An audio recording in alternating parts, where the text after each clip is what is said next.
அன்பானவர்களே, அன்பு வணக்கங்கள். ராமகிருஷ்ண பரமஹம்சர், ரமண மகரிஷி, ராகவேந்திரர்,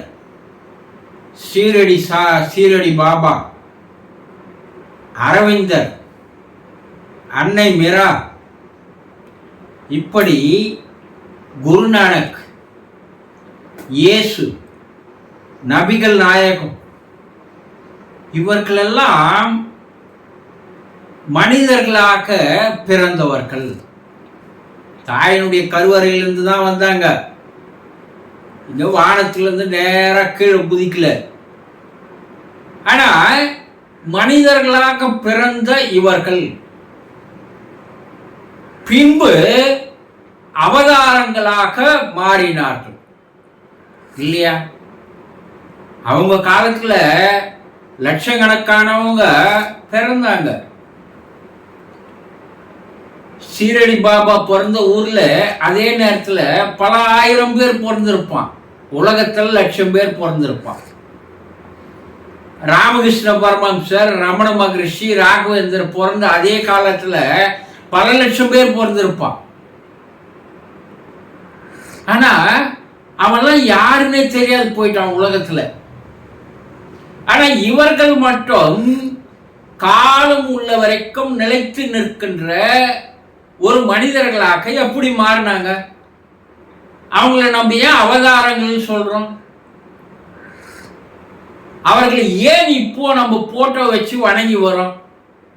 அவர்களுக்கு என்று கோயில்கள், அவர்களுக்கு என்று டிவோட்டீஸ், ஃபாலோயர்ஸ், பக்தர்கள் பல பேர் இருக்கும்ல. உலகம் எங்க சீரடி பாபாவுடைய கோயில்கள் மிக அதிகமா இருக்கு. உலகம் எங்க கோடிக்கணக்கான மனிதர்கள் அவரை கடவுளாகவே வணங்குகிறார்கள். எப்படி இவங்க மட்டும் அப்படி மாறினார்கள் கேட்டா, இறைவன் கருணப்பா சொல்லுவான் பல பேர். எப்ப அதே இறைவன் தான் உனக்கும் கருணை தரான்.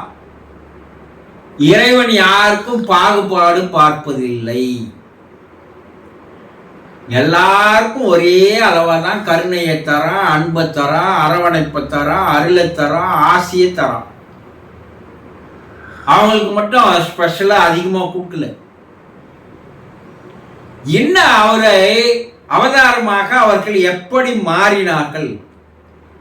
எப்படிப்பா இவங்க தாய் கருவறையிலிருந்து வந்தாங்க? இன்னைக்கு நம்ம படிக்கிற படிப்பை கூட அவங்க படிக்கல. இன்னைக்கு நம்ம வாழற வாழ்க்கை கூட அவங்களுக்கு அந்த காலத்தில் கிடைக்கல. இன்னைக்கு நம்ம வகை வகையா ருசியா உணவுகளை சாப்பிட்றோம், அது அந்த காலத்தில் கிடைக்கல. இன்னைக்கு அலங்காரங்களா இருக்கிறோம், அது அவங்களுக்கு கிடைக்கல. இன்னைக்கு வாகனங்கள்லயே பயணம் பண்றோம், அது அவங்களுக்கு கிடைக்கல. எந்த விதமான வசதிகள் அற்ற அந்த காலத்திலேயே அவர்கள் எப்படி அந்த ஒரு உயர்ந்த மகத்தான நிலை அடைஞ்சாங்க? எவனா சிந்திச்சு பார்க்கிறோமா? நான் ராகவேந்திரர் ஃபாலோவர்ஸுங்க. அவர் சுயசரிதம் படிச்சிருக்கிறார். நான் சீரடி பாபா ஃபாலோவர்ஸுங்க. அவருடைய சுயசரிதம் படிச்சிருக்கிறார். நான் ரமண மகரிஷி ஆசிரமத்துக்கு பல முறை போய் வந்திருக்கிறேன். அவருடைய வாழ்க்கை வரலாற்றை படிச்சிருக்கிறேன். ராமகிருஷ்ண பரமஹம்சரை எனக்கு நல்லாவே தெரியும். எப்படி? புத்தகங்கள் மூலமாக. ஆனா அவர்கள் எப்படி அந்த நிலையை அடைந்தார்கள்? நீங்க எல்லாம் சுயசரிதை படிக்கிறீங்களே, யாராவது எப்படி அவர்கள் அந்த நிலையை அடைந்தார்கள்? அவர்கள் எல்லாம் மனிதர்களுக்கு கூறிய அறிவுரைகள், ஆலோசனைகள், உபதேசங்கள் என்ன? எப்பாவது சிந்திச்சு பார்த்திருக்கீங்களா? போற ஏதோ பழக்க தோஷம், எல்லா கோயிலுக்கும் போய் பழக்க போட்டுட்டோம்ல. அதனால இவங்க கோயிலுக்கும் போகலாம். அவங்க உருவ சிலையை வச்சு வணங்குறாங்கல்ல, எவ்வளவு உருவ சிலையை வணங்குறோம், அது போல இதையும் வணங்கலாம். உண்மையான கடவுள் என்பவரை வணங்கியே உங்களுக்கு ஒண்ணும் இல்லை. இப்ப இவங்களெல்லாம் வணங்கினா என்ன கிடைக்கும்? ஒரு போலித்தனமான வாழ்க்கையை வாழ்ந்து வருகிறோம். உண்மைதானே? இல்லைன்னு உங்களால சொல்ல முடியுமா? அவதாரங்கள் எல்லாம் கூறிய உபதேசங்கள் என்ன? என்ன உபதேசம் அவங்க கூறி இருக்கிறாங்க? எப்பா, எங்களை போல உங்களாலையும் மாற முடியும். நாங்கள் என்ன பயிற்சிகளை செய்தோமோ, முயற்சிகளை செய்தோமோ, எதை நாங்கள் கண்டு கொண்டோமோ, அந்த பயிற்சியும் முயற்சியும் உங்களால் செய்து நாங்கள் கண்டு கொண்டதை உங்களாலும் கண்டு கொள்ள முடியும். அதை நீங்க செய்யுங்கப்பா. என்ன வணங்குறதால எந்த பிரயோஜனம் இல்லப்பா. என்னை போல நீயும் மாறணும்ன்றது தான் எங்களுடைய ஆசை என்றுதான் எல்லா அவதாரங்களும் கூறியிருக்கு. அது இயேசுவா இருந்தாலும் சரி, அது புத்தனா இருந்தாலும் சரி, நபிகளா இருந்தாலும் சரி, குருநானக்கா இருந்தாலும் சரி, அவங்களுடைய அறிவுரைகளை உன்னிப்பாக கவனிச்சா என்ன சொல்றாங்க?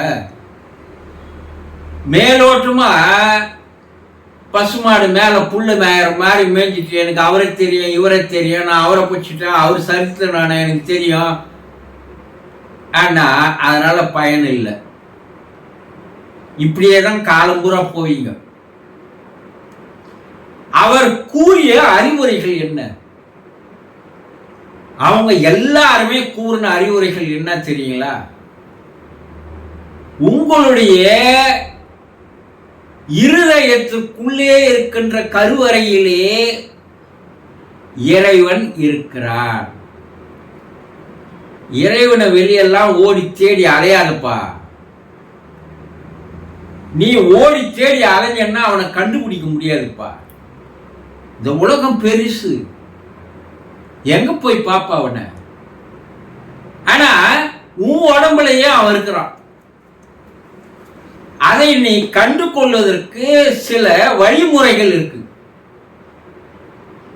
அந்த வழிமுறையை நீ பின்பற்றினால் உனக்குள் இருக்கின்ற இறைவனை நீயே கண்டு கொள்ள முடியும்.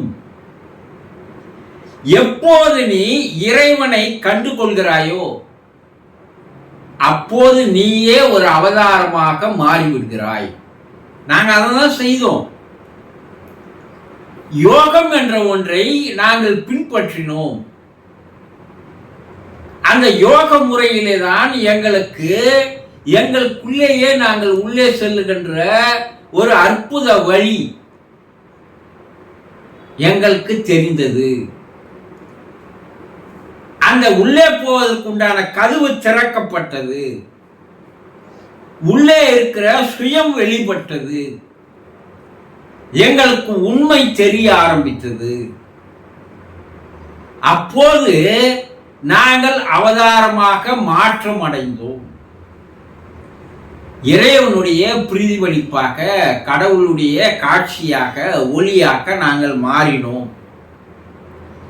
அப்போது மக்கள் எங்களை எல்லாம் எங்ககிட்ட ஏதோ ஒரு அதிசயம் இருக்கிறது, அற்புதம் இருக்கிறது என்று நம்ப ஆரம்பித்தார்கள். ஆனா அது எங்களுக்கு தெரியாது. எங்ககிட்ட என்ன அதிசயம் இருக்கு, அற்புதம் இருக்கு எங்களுக்கு தெரியல. ஏன்னா நாங்கள் அவனை நினைத்தபடியே, எங்களுக்குள் இருக்கின்ற அவனை நாங்கள் துதித்தபடியே, வணங்கியபடியே இருந்தோம். அந்த ஒளியை நாங்கள் பார்த்ததால் நாங்கள் ஒரு பிரகாசமான ஒளியாக மாறினோம். உங்களால அது முடியும். எல்லா மனிதர்களால அது முடியும். முயற்சி செய்யாத எங்களை வேடிக்கை பார்க்கறதாலேயோ, எங்களை வணங்குவதாலேயோ உங்களுக்கு எந்த விதமான பயனும் இல்லை, பலனும் இல்லை. எங்களை யாரும் பின்னாடி வணங்காதீங்க. நாங்கள் கூறிய வழிகளை பின்பற்றுங்கள் என்றுதான் கூறினார்களே தவிர, நமக்கு ஈஸியா என்ன தெரியும்? அவனை ஒரு உருவ சிலையில வச்சுட்டு அவனை வணங்கிட்டா நமக்கு எல்லாம் தெரிஞ்சதுன்னு நினைக்கிற ஒரு மாயத்தன்மையினுடைய அது சொன்ன போனா வெகுளியாக, இன்னும் பச்சையா சொல்ல போனா முட்டாளாக வாழ்ந்து வருவதில் ஒரு சுகம் இருக்கிறது நமக்கு. இந்த நாய் இருக்கு பாருங்க, அது காஞ்சி போன எலும்பு எடுத்து நல்லா கடிக்கும். அது எலும்பு அதனுடைய வாயில பல்கள் இருக்கின்ற தசையில போய் குத்தும். அதுல இருந்து ரத்தமானது வரும். இந்த ரத்தம் அந்த எலும்புல இருந்து தான் வருதுன்னு நினைச்சுக்கிறேன். இந்த நாய் அதை சுவைத்து கொண்டே இருக்கும். ஆனா உண்மையிலே ரத்தம் நம்மளுதுதான்றது அதுக்கு தெரியாது. ஏதோ ஒரு சுவை கிடைக்குதா என்ற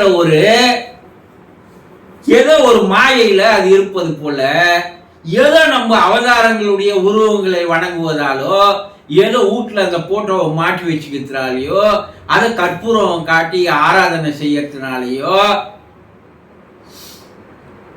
ஏதோ ஒரு மேலோட்டமான ஒரு இன்பம் அதுல கிடைக்குது. அதுவே போதும்னு நம்ம வாழ்ந்து வரோம். ஆனா அந்த ஆத்மாக்கள், அந்த ஆன்மாக்கள், இவனுக்கு எவ்வளவுதான் சொல்லிட்டு வந்தாலும் இவனுக்கு புரியலையே.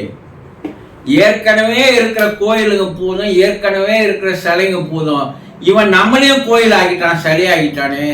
ஐயோ, மனிதர்கள் புரிந்து கொள்ளவில்லையே, நம்ம அவதாரமே வேஸ்டா போச்சு, நம்முடைய உழைப்பே வீணா போய்விட்டது என்றுதான் அந்த ஆத்மாக்களும் ஆன்மாக்களும் கலங்கி வருகிறதே தவிர, நீ வணங்குவதால் அதற்கு சந்தோஷமோ நிம்மதியோ இல்லை. எப்போது நீங்கள் அவர்களாக மாறுகிறீர்களோ அப்போதுதான் அவர்களுக்கு சந்தோஷமும் மகிழ்ச்சியும் ஆனந்தமும் ஏற்படுகிறது. ஆக அவதாரம் என்பது என்னன்னா, தனக்குள்ளேயே இருக்கின்ற அந்த இறை சக்தியை உணர்ந்து கொண்டவர்கள் அவதாரங்களாக மாறினார்கள். உணராத வணங்குபவர்கள் மனிதர்களாகவே இருக்கிறார்கள். இனியாவது அவர்கள் கூறிய அந்த பயிற்சி முறைகள், யோக முறைகள், தியான முறைகள், இதை பின்பற்றி ஓரளவாவது அவர்கள் பெற்ற அந்த நிலையில் ஒரு பாதி அளவு நிலையாவது பெற்றால் அவர்கள் ஆத்மா சாந்தி அடையும் என்பதை புரிந்து கொள்ளுங்கள். சந்தோஷம்.